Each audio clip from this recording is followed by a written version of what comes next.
Welcome to another episode of the Balancing Hormones Naturally podcast, where we offer actions and steps you can take today to start balancing your hormones naturally. This is your podcast host, Leah Brueggemann. I am a functional diagnostic nutritional practitioner. I am honored and excited to be your guide on your journey to better understanding your hormonal health and how it affects your everyday life.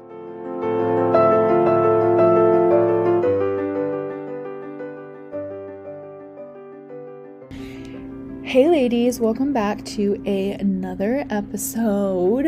We're ready to go. We're so excited.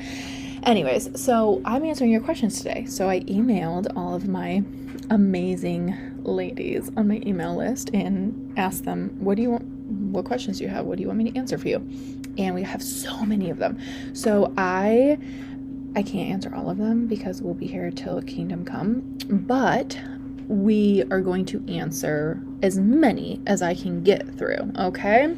So, some of these I've already answered in episodes, so I am going to link the commonly asked questions to previous episodes, so you are getting those answered, okay?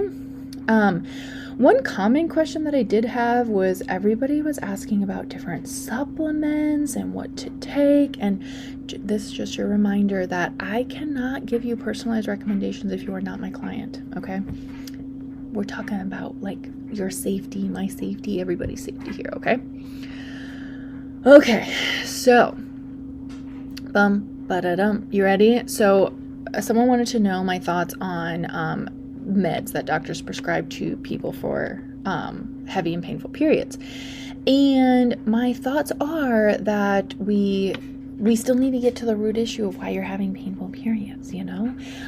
Do we have endo going on here? You know, because these meds are so hard on your liver and your kidneys, which have to detox hormones. So, you know, survive, you know, please like get through your day. But if you're someone that has to rely on that, then I would say we need to dig deeper and see what's going on.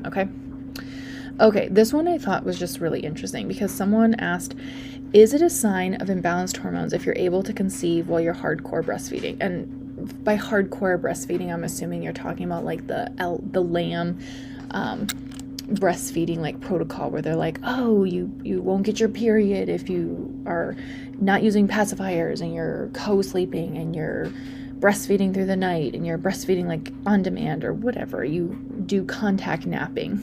And I'm gonna be honest, no, I don't think that is a sign of imbalanced hormones. And the reason why is you can see such a wide variety here. And you see women who their babies are sleeping through the night and they don't co-sleep and they don't breastfeed on demand and they don't get their period back until they stop breastfeeding. Like prolactin is literally that strong for them. While some women, you know, do all of the right things and their cycle still comes back. So, I mean, I don't mean all the right things. I mean, follow that protocol. I think, it really depends woman to woman. It really does. And also too, there is some evidence that the more stressed you are, the faster your cycle comes back postpartum, which also makes no sense to me because if you are stressed and you're not postpartum and breastfeeding, typically your cycle stays away. So it's just interesting how that can kind of happen woman to woman. But I would just say that I don't really think that it has anything to do with imbalanced hormones. I will say that a lot of women are really stressed and tired when they're breastfeeding and not sleeping through the night. So some things that you really want to do is really, really, really, really, really pay attention to your adrenal health, okay? Supporting that is so important. Okay. How to improve egg quality? I love this question. I think that it's a really good one. So when you think about egg quality, you have to think about what is going on 3 months before 3 months ago. So like the egg quality that you're affecting now, it was your nutrient levels and what you were doing 3 months ago. that's going to affect it because of your 90-day cycle. One thing that's really useful for egg quality is zinc. I'm not saying supplement with zinc. I'm saying like zinc foods, like oysters are really, really great. Chicken thighs are actually higher in zinc than like chicken breasts. Those are all great forms of getting zinc in through your food, but that's really helpful for egg quality. And then other things that are helpful for egg quality is actually reducing toxins in your life. So plastics, your cookware, your beauty items, your hair care. I have a whole episode on reducing toxic intake, and so I would go listen to that. But yeah, the other thing I would recommend is reading the book It Starts with the Egg. It has some wonderful studies to read there about egg quality. So I think that's really cool. Okay, next question. What can cause a person to get a strong positive OPK, time intercourse, but get negative pregnancy tests? So strong OPK means like a strong LH strip. So you got a strong LH rise, which could technically mean you're going to ovulate in the next 24 to 48 hours. Now, dun, dun, dun. Just because you ovulate and time sex accordingly doesn't mean you're going to get pregnant. Statistically, like, the chances of getting pregnant every ovulation, even if everything's timed perfectly, are kind of low. It's not like 100%. But when you're thinking of fertility, in terms of even if you are ovulating, I would ask, are you tracking your actual ovulation with temps? Because sometimes you can get false LH surges, so you may not actually be ovulating even though you get an OPK. And then also, I would say, like, what are your progesterone levels? Like, how long is that luteal phase from ovulation to period? Because your luteal phase needs to be long enough in order to have implantation and have a strong progesterone, so you can, support the baby with progesterone until the placenta takes over. So I would definitely be looking at progesterone levels there. And then some other things that can happen too is like, this is where like a hair mineral analysis can be really useful, because if you have copper issues, either copper toxicity or not enough copper, you do need copper for healthy implantation. So I would be looking into those things. My thoughts on progesterone cream, if it makes things worse, everybody, I feel like most people know my thoughts on progesterone cream. My thoughts on progesterone cream are poop. If you're pregnant and you need to be on progesterone, please get your little butt on progesterone. But if you aren't pregnant and you're cycling and you're just like low on progesterone, so you're supplementing with progesterone, there's, your body's like, oh, look at that, there's progesterone in my system, I don't need to produce any. So supplementing with progesterone can be really, really tricky, and it's not a root issue. Okay, even supplementing with Vitex, it's not a root issue. What is causing you to have low progesterone? Is it stress? Is it lack of minerals? Is it lack of nutrients? Do you need to sleep in complete darkness?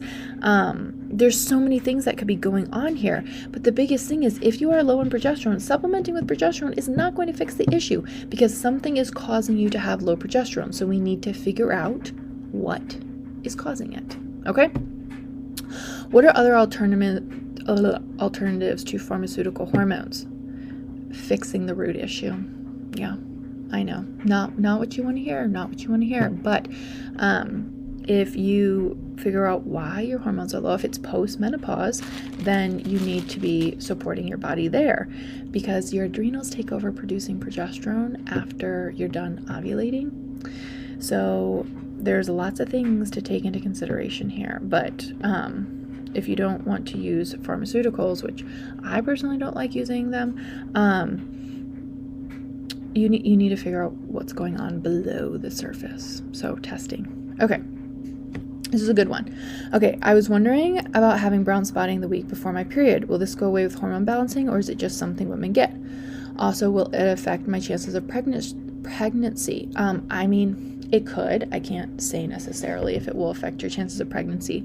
But brown spotting the week before your period can be two things. One, it can be a tipped uterus that will cause that. And you will want to go listen to the most recent episode we had with the pelvic floor therapist, Dr. Angie Miller. she can help with that.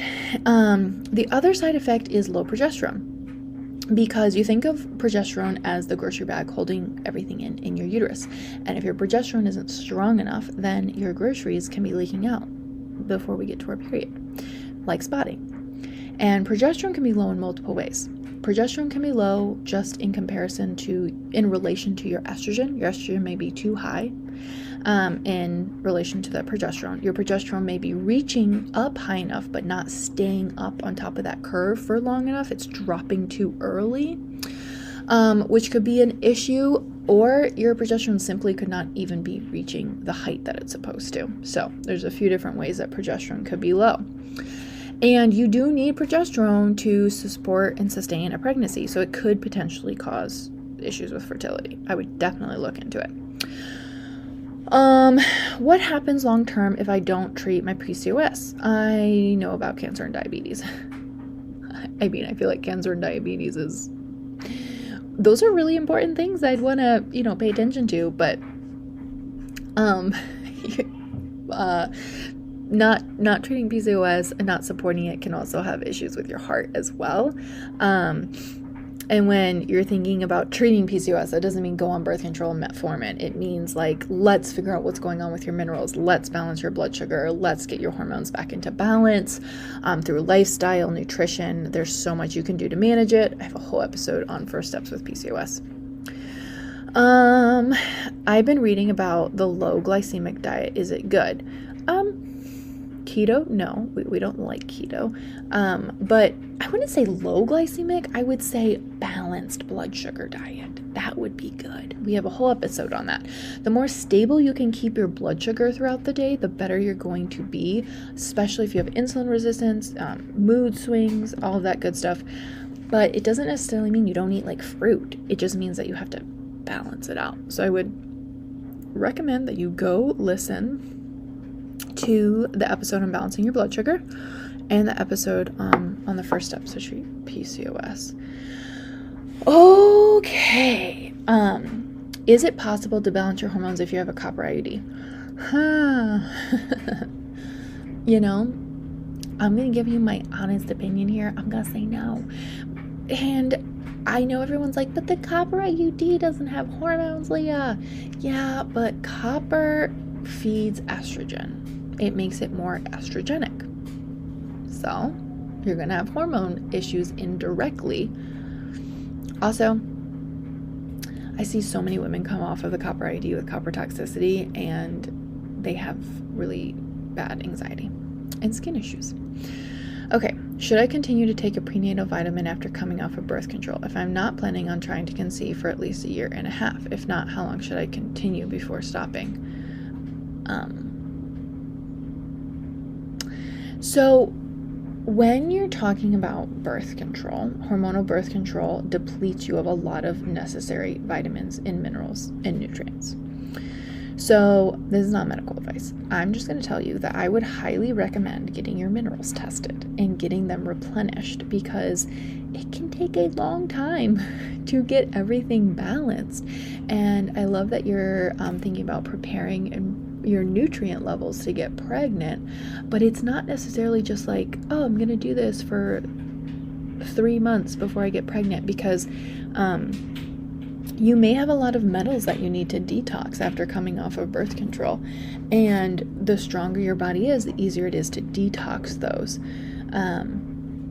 So that's where getting a mineral test and optimizing your minerals can be really, really helpful, because you're going to be affecting egg quality and all of that. So I would say not necessarily, my focus wouldn't necessarily be on a prenatal vitamin. It would be testing your minerals and seeing what you're depleted in individually, so that you can optimize your body for optimal fertility.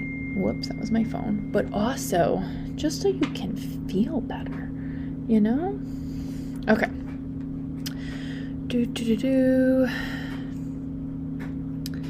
Okay, so what other questions do we have here? Okay, we're going to answer one more question, and that is, testosterone in women, and I'm not really sure what the question was with this, but I will say, I think a lot of times we're just like, oh, testosterone is a male hormone. Women don't have it. No, you do. It's just that you have different levels of it. And so if you're having issues with testosterone related things, like maybe unwanted hair loss, unwanted hair growth, you're not ovulating, all of those things, and people are like, oh, it's because your testosterone's so high. It could be because your testosterone's high, but it also could be that your testosterone is detoxing down the wrong pathway. So you have two pathways, a beta pathway and an alpha pathway. And for a lot of women with PCOS, they may have normal testosterone levels, but it's traveling and detoxing. It's going down your alpha pathway. So it makes the little testosterone that you have extremely androgenic. So, testing there can be really important so you know how to support your body. But then also, testosterone is so good. Like, testosterone gives you drives. Testosterone helps your libido. Testosterone helps with weight loss. Testosterone helps with muscle growth and all of those kinds of things. So, yes, women have testosterone. Yes, we like testosterone, but we like it in moderation and the levels that it should be at. So it just kind of all goes together with everything, I think a lot of these questions are like, what do I do exactly for like testosterone, or what do I exactly do for this? It's like, well, you need to remember to look at your body as a whole being, and how different things affect everything. So it's not just one thing that you're going to do that's going to change the game for you. It's controlling your stress, managing your blood sugar, optimizing your minerals, all of those kinds of things. Anyway, I hope that answers your question about testosterone. I'm not really sure what the question was. So anyways, if you guys like these, maybe we'll do them every couple months. Please let me know what your thoughts are, okay? Thank you for listening to today's episode of Balancing Hormones Naturally. If you found this helpful, I would love for you to share it with a friend and post it on your stories and tag Balancing Hormones Naturally podcast so we can get this message out.